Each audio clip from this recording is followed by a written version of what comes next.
Welcome to another exciting episode from Marvelous Videos. I'm your host, Tia Ayer. Salem's Lot 1979, miniseries explored. Salem's Lot is a well-loved horror classic. It is based on the novel Salem's Lot by Stephen King, which was published in 1979. It was turned into a miniseries of 2 episodes only 3 years after the success of Stephen King's Carrie as a movie.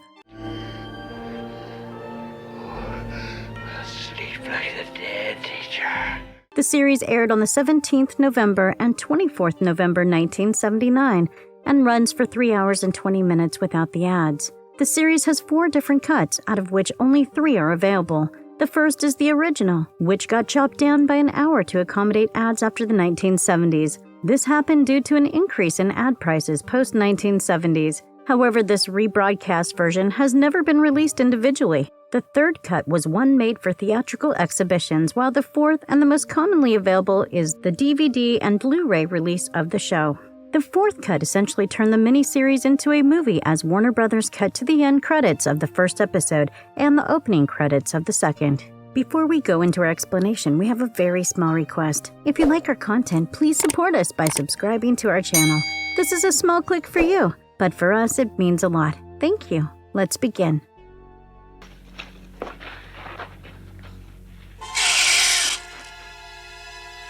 Salem's Lot explored. The film opens at a church in Guatemala. We see a man who we find out later is called Ben Mears, and a young boy called Mark Petrie filling bottles with holy water. Suddenly, a bottle emits a blue glow which indicates a supernatural presence. This is a premonition, and Mears says they have found us. The scene then changes, and we go into a flashback to see how it all started. We go 2 years into the past when Ben Mears, a well-known novelist, visited the little hometown of Salem's Lot, Maine. He used to live there as a child and was revisiting it for the first time in a while. We see Mears trying to run a big house called the Marston House, which is really creepy looking but beautiful. However, when he talks to the broker about it, he discovers that another newcomer has come to the area and rented it.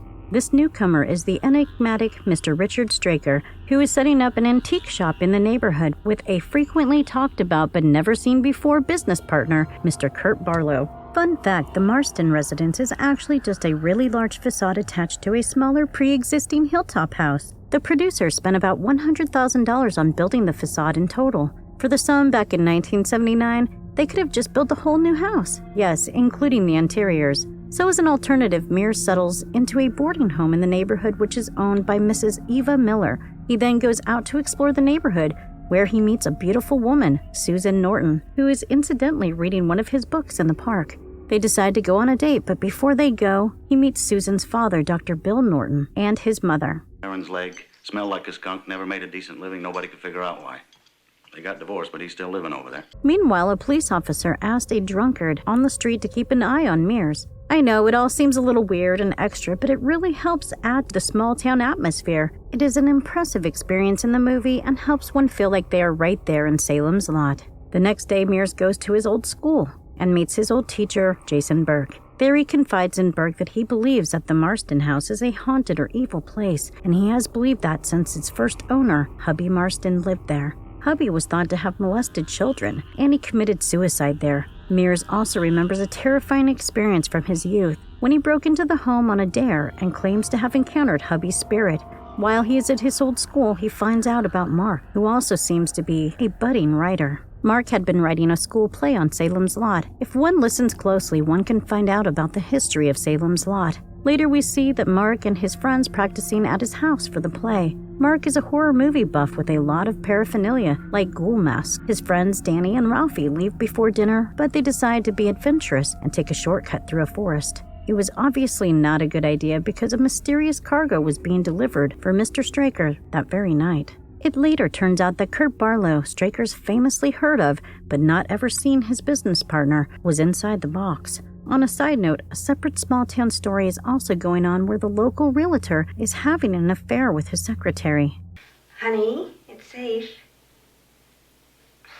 Oh, Tiger. After that night, townspeople started to vanish or die in mysterious ways. Mears and Straker are seen as the primary suspects because they are both new to the area. However, in reality, it is Barlow who is the killer. He is an old vampire who traveled to Salem's Lot inside the cargo box after dispatching Straker to prepare a path for him. So yeah, Barlow and his vampirism are the cause behind all of the deaths. The first death is Ralphie Glick as a gift to Barlow in order to satiate his hunger. Straker had kidnapped Ralphie Glick, making him the first to turn into a vampire. After that, Barlow goes on a killing spree and murders the local realtor, Larry Crockett, the same guy who was having an affair with his secretary. Funnily enough, the only reason that Larry was out that night was that he was going to meet his secretary. Ralphie later reappears as a vampire in front of his brother Danny. Through the window is a really creepy scene, and to create a more unsettling atmosphere for this scene, the actors also decided to use a boom crane for the scenes instead of being suspended on a wire like they do traditionally.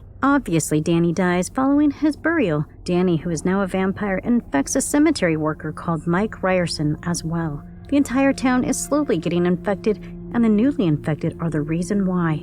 Danny then tries to feast on Mark Petrie, the genius boy writer who is a horror buff. Mark uses a crucifix and turns him away. So yeah, that doesn't work out well for Danny. Mears, Dr. Norton, and Burke eventually become aware of what is happening to the community as vampirism spreads, and they make an effort to try and stop it. Marjorie Glick, Ralph, and Danny's mother, who is actually thought to be dead, attacks Ben Mears as she awakens on a post-mortem table. Ben is able to defend himself with a handmade crucifix. Meanwhile, Mark flees with the aid of the priest after Barlow kills both of his parents. Poor boy turns into an orphan in just one night and loses both of his friends too. Burke, however, gets a serious heart attack after coming into contact with Ryerson, who has just become a vampire. Mark then decides to enter our villainous location, the Marston house, seeking retribution for the murders of his parents. And dear lovely Susan follows him out of worry. Both are quickly found and held by Mr. Straker. Later, Mears and Susan's father also enter the house in search of the two. And by the time, obviously, Straker and his idea, the people have figured things out, are coming to the house.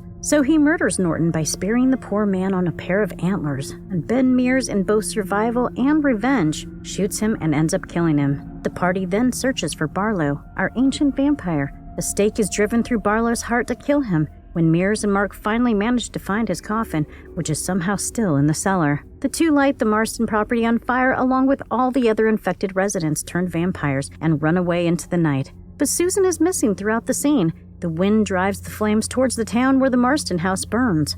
Mears says the fire will drive all of the vampires from their hiding places and purify the town from the evil that was engulfed in it, as he and Mark leave Salem's Lot. The flashback ends and we are back at the narrative at the church with Mears and Mark. They are very clearly still on the run from the vampires. However, it seems that they have been found again, as shown by the fact that their holy water bottles start to glow blue whenever a vampire is around. Ben and Mark head back to their little motel to get their possessions and get back on the run after realizing that they have been located again. However, this time there is a plot twist. When the party arrives, they discover Susan in Ben's bed, where she gets ready to bite him while he leans in for a kiss. So clearly the fire had not worked well enough, and she had transformed into a vampire. But Mears is clearly a man of steel and great self-control. He chooses to pierce her heart with a stake and kill her instead of turning into a vampire like her. But ultimately, he is also just a man. He is devastated to have lost the one that he thought to have loved, but he soldiers on and flees with Mark, even though they know in their hopeless hearts that the vampires will probably still follow them and find them somehow. Stephen King was actually quite pleased with this adaptation despite the fact that it significantly departs from the book in many ways, most notably in how Mr. Barlow, the head vampire, is portrayed.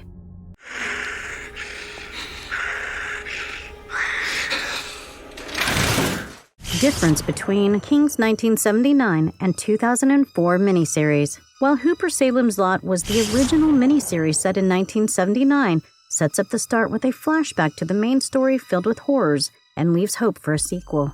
On the other hand, Solomon Salem's Lot, which was made in 2004, starts with Ben attacking a priest and ending up in a hospital bed. The beginning is a little pointless in this one because merely introduces Ben, which could have been done in the same way as it did in the novel. In the novel, Ben Mears arrives in Salem's Lot to start writing his next book. It could have been as simple as that. There is no exciting beginning in the book because Stephen King likes to slowly build up his horrors. It's possible that both the miniseries made one in order to hook viewers, because it is not always easy to set up the story's horrors gradually when making TV shows or movies. The two storyliners are so entirely different that even their main characters also differ in nature. In Solomon's adaptation, Ben is forced to return to Salem's Lot, Maine, because he is unable to flee his trauma. In contrast, Hooper's Ben establishes his relationship with the community and the Marston home in a far more modest manner. One can even call his interactions boring. Throughout the miniseries, Rob Lowe's character, the One, in the 2004 version, doesn't hold back. He's often stopped in his tracks by flashbacks of his early life in the eerie Victorian house. He is deeply flawed but believable as a character. Solomon created a sympathetic character whose slight arrogance exposes a serious defect, and as a result, he was far more credible than Hooper's Ben Mears was, even though he seemed to be more likable in the series. The biggest difference between the two has to be their portrayal of our beloved vampire Mr. Barlow. He is played by Reggie Nalder as the recognizable bluish white-faced vampire that moves into the Marston home in Hooper's Salem's Lot, whereas Solomon's Barlow is played by Rutger Hauer and depicts a more authentic source vampire. He adopts the conventional vampiric appearance of a fanged human rather than a ghostly visage. Solomon's Barlow adheres more closely to the original and conventional vampire concepts. Still, it does not necessarily mean that it helps heighten the horrors of the miniseries as a whole.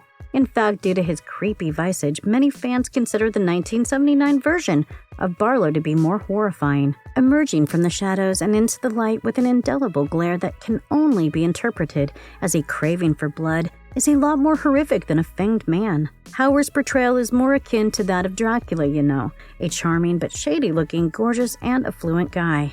Next, we come to the setting. The setting is a crucial element in all horror films, especially the horrors that occur in Stephen King's books. For instance, the entire town of Derry, Maine is a major antagonist in his classic novel, It. Salem's Lot, Maine serves as a center for the manifestation of evil in a similar manner. However, the details in Hooper's miniseries alter significantly from those in Solomon's yet again.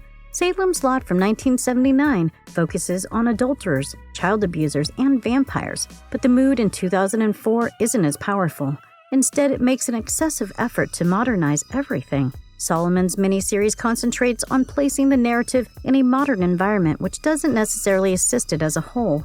In contrast, Hooper's miniseries focuses on making Salem's Lot gloomy and spooky, with a dramatic gothic flair which worked a lot better for the series and its impact. So yes, the two are significantly different.